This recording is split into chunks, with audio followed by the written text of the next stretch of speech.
मतदान की उल्टी गिनती और पार्टियों का प्रचार प्रसार भी पहुंच चुका है अपने शीर्ष पर। लेकिन क्यों नहीं आए प्रधानमंत्री नरेंद्र मोदी आसनसोल? आज चर्चा होगी इसी विषय पर। चैनल सब्सक्राइब करें। मेरा नाम है श्वेता पांडे और आप देखना शुरू कर चुके हैं आर्थिक धारा। अभी लौटी इस वीडियो के साथ। स्वागत है आपका। क्या आसनसोल में भाजपा को नहीं मिल रही है जीत की गारंटी? क्या यही कारण है कि नरेंद्र मोदी ने नहीं की इस बार चुनावी सभा?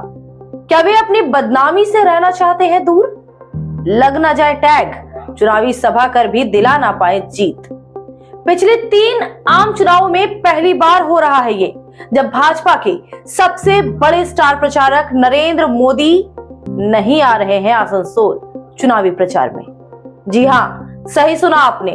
वैसे इस बात की चर्चा तो हर किसी की जुबान पर है।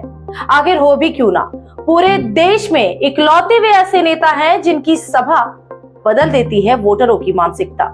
विश्व की गिनती के नैरेटरों में है वे शामिल। उनकी बातें 3-4 दिनों तक छाई रहती है दिलो दिमाग पर।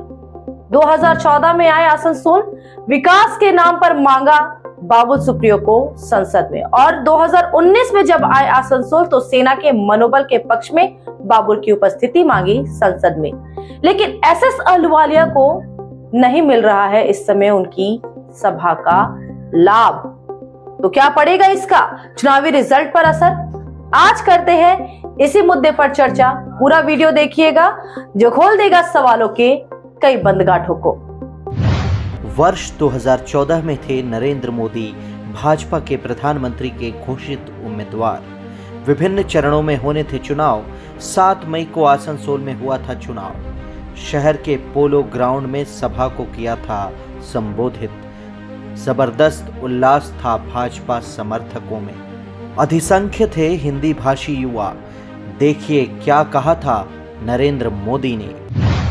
बंगाल को बहुत सालों के बाद एक जुझारू नौजवान मिला है, जो बंगाल की स्वाभिमान के लिए लड़ाई लड़ने वाला नौजवान मैं लाया। मुझे पार्लियामेंट में बाबुल चाहिए।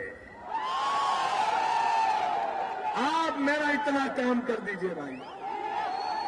मैं आज आपके आसनसोल के बेटे को मांगने के लिए आया। दोगे? यह आपका गौरव है, मुझे दोगे? पूरी ताकत से दोगे? और भाई बहनों, ये नौजवान मेरे देश का हीरो बन जाए, ये काम मैं करके दूंगा आपको। वर्ष 2019 में आसनसोल में मतदान था 29 अप्रैल को। 26 अप्रैल को प्रधानमंत्री नरेंद्र मोदी ने की थी सभा। स्थल था वही पोलो ग्राउंड। मैंने आपकी भावनाओं का हृदय से सम्मान दिया। भाइयों बहनों, बाबुल सुप्रियो आपके लिए लड़ते रहे हैं। एक बार फिर हमारे सभी साथियों को आशीर्वाद दीजिए, पहले से ज्यादा भारी बहुमत से जिताइए। मोदी ने दोनों ही बार बदल दिया था चुनावी माहौल।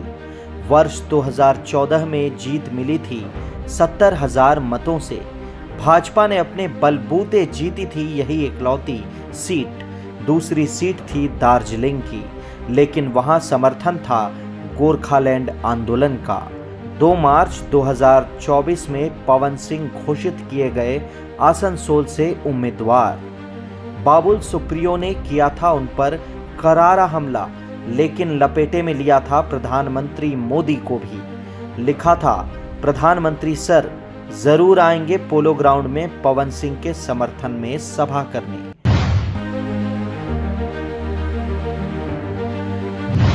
पवन सिंह ने दूसरे दिन लिया अपना नाम वापस, लेकिन प्रधानमंत्री नहीं आए चुनावी सभा को संबोधित करने। राज्य में है कुल 42 संसदीय सीटें। वर्ष 2019 में पार्टी ने कब्जा किया था 18 सीटों पर।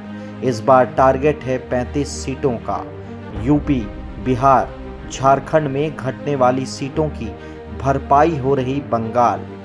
भाजपा के चाणक्य अमित शाह ने संभाल रखी है कमान। आसनसोल में मिली है लगातार 2 जीत, फिर क्यों नहीं आए प्रधानमंत्री सभा करने? राजनीतिक गलियारों में उठ रहा है यह सवाल। चुनाव के पहले भाजपा नेतृत्व ने किया था जबरदस्त होमवर्क। 4 कैटेगरीज में बांटा गया था सभी सीटों को। ए कैटेगरी थी जीत की गारंटी, तो डी कैटेगरी थी संघर्ष की, बी और सी कैटेगरी थी इनके बीच की।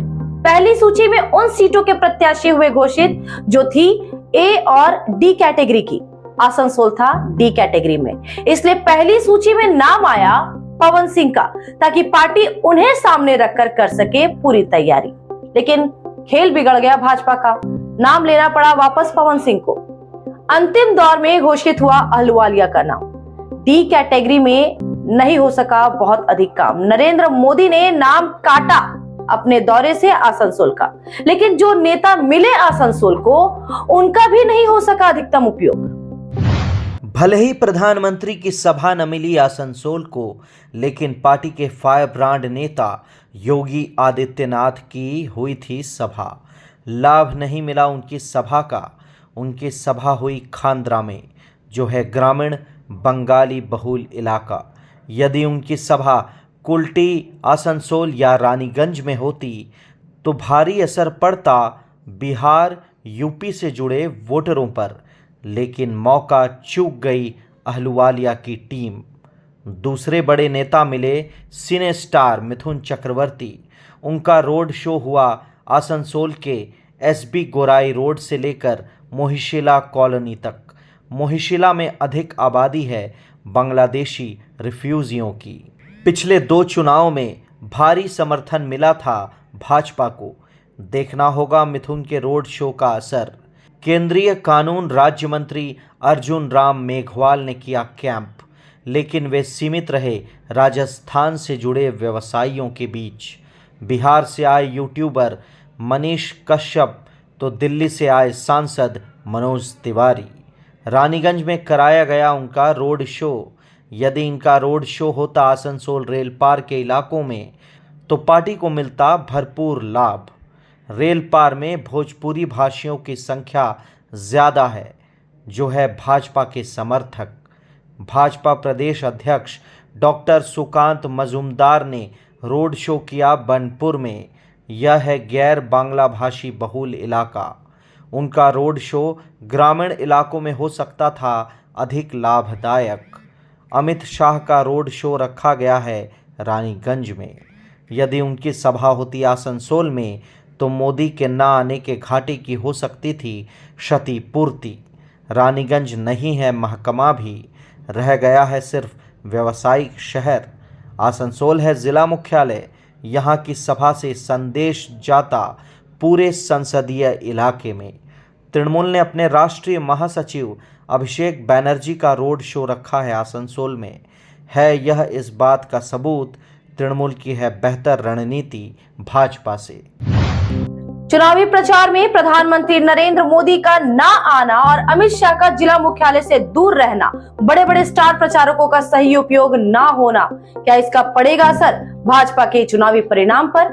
वोटर देंगे इसका जवाब। इस वीडियो में इतना ही। बने रहे आर्थिक धारा के साथ। अब आइए दिखाते हैं आपको कुछ छोटी बड़ी खबरें फटाफट। आसनसोल से भाजपा प्रार्थी एसएस अहलुवालिया के समर्थन में प्रदेश अध्यक्ष डॉक्टर सुकांत मजूमदार ने बनपुर इलाके में किया रोड शो। साथ में थे प्रत्याशी अहलुवालिया भी। क्षेत्र के तमाम नेता, कार्यकर्ता और समर्थक थे शामिल। सड़क के दोनों तरफ खड़ी थी भारी भीड़। पत्रकारों से बात की सुकांत मजूमदार ने। उन्होंने किया दावा, बंगाल के मतदाता चाहते हैं परिवर्तन। तृणमूल डूब चुकी है पूरी तरह से भ्रष्टाचार में। संदेश खाली को लेकर जारी हो रहे फर्जी वीडियो। पूरी तरह डर गई है तृणमूल कांग्रेस। आसनसोल में पार्टी की जीत है निश्चित। आसनसोल के बाराबनी विधानसभा इलाके में तृणमूल प्रत्याशी के पक्ष में सिने अभिनेत्रियों ने किया रोड शो। प्रत्याशी शत्रुघ्न सिन्हा नहीं थे शामिल। स्थानीय विधायक सह मेयर विधान उपाध्याय ने किया नेतृत्व। बांग्ला फिल्मों और टीवी सीरियल की अभिनेत्री कौशाली मुखर्जी रितिका सेन थी उपस्थित। दोनों को देखने के लिए सड़क के दोनों ओर थी ग्रामीणों की भारी भीड़। अभिनेत्रियों ने किया उन्हें संबोधित। ममता के हाथों को मजबूत करने के लिए तृणमूल को जिताने की अपील। झारखंड विधानसभा के नेता प्रतिपक्ष अमर बावरी पहुंचे आसनसोल में प्रचार करने। भाजपा विधायक ने की पत्रकारों से बातचीत। तृणमूल सरकार पर जमकर साधा निशाना। भ्रष्टाचार और तुष्टीकरण की राजनीति का लगाया तृणमूल पर आरोप। संदेश खाली को बताया बंगाल के लिए शर्मनाक। भाजपा साथ खड़ी है पीड़ितों के साथ। राज्य में 42 में से 30 सीटों पर जीत का दावा। अखिल भारतीय क्षत्रिय समाज ने बर्नपुर में मनाई महाराणा प्रताप की जयंती। शिवस्थान मंदिर प्रांगण में लगा रक्तदान शिविर। मौके पर उपस्थित थे तृणमूल विधायक हरिराम सिंह। संचालन किया समाज के संयुक्त महासचिव राजेश सिंह ने। अध्यक्ष राजेश सिंह ने रक्तदाताओं को प्रमाण पत्र देकर किया प्रोत्साहित। आसनसोल, रानीगंज, दुर्गापुर, रूपनारायणपुर से आए प्रतिनिधि हुए शामिल। आसनसोल में हुई काल बैशाखी की बरसात। जल निकासी की बदहाल स्थिति की खुल गई पोल। शहर के कई निचले इलाकों में भर गया पानी। कई दुकानों में भी घुस गया पानी। विवेकानंद सरणी के अंडर रेल पुल में भर गया पानी। सड़कों पर भी जमा रहा पानी। नागरिकों को हुई भारी परेशानी। एमएन साहा रोड के निवासियों के लिए हो गई भारी परेशानी। पुरुलिया संसदीय क्षेत्र में बीजेपी प्रत्याशी ज्योतिर्मय सिंह महतो ने आद्रा में की राम मंदिर में पूजा। फिर की प्रचार अभियान की शुरुआत। आद्रा में पैदल चले 4 किलोमीटर। बीजेपी विधायक कमलकांत हांसदा थे उपस्थित। आद्रा के पलाशकला इलाके में फूका मुख्यमंत्री का पुतला। किया दावा सुप्रीम कोर्ट में राज्य सरकार का कबूलनामा। एसएससी ने की है 8,300 फर्जी नियुक्तियां। 1200 करोड़ रुपए की हुई है वसूली। बंगाल के वोटर नहीं करेंगे माफ।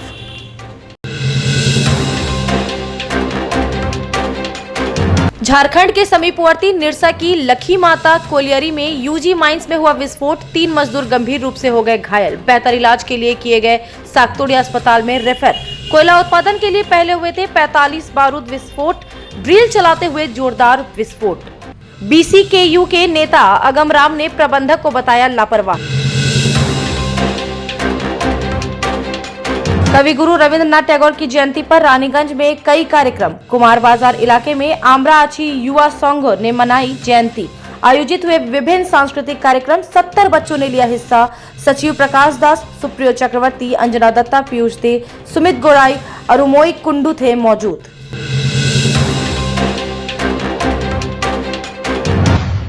आज के लिए इतना ही। फिर मुलाकात होगी ऐसे ही एक और वीडियो के साथ। तब तक के लिए स्वस्थ रहें, अपना ध्यान रखें, जुड़े आर्थिक धारा के साथ। आप हमें फेसबुक और एक्स पर भी फॉलो कर सकते हैं। वीडियो को शेयर करें, लाइक करें और चैनल को सब्सक्राइब करें। नमस्कार।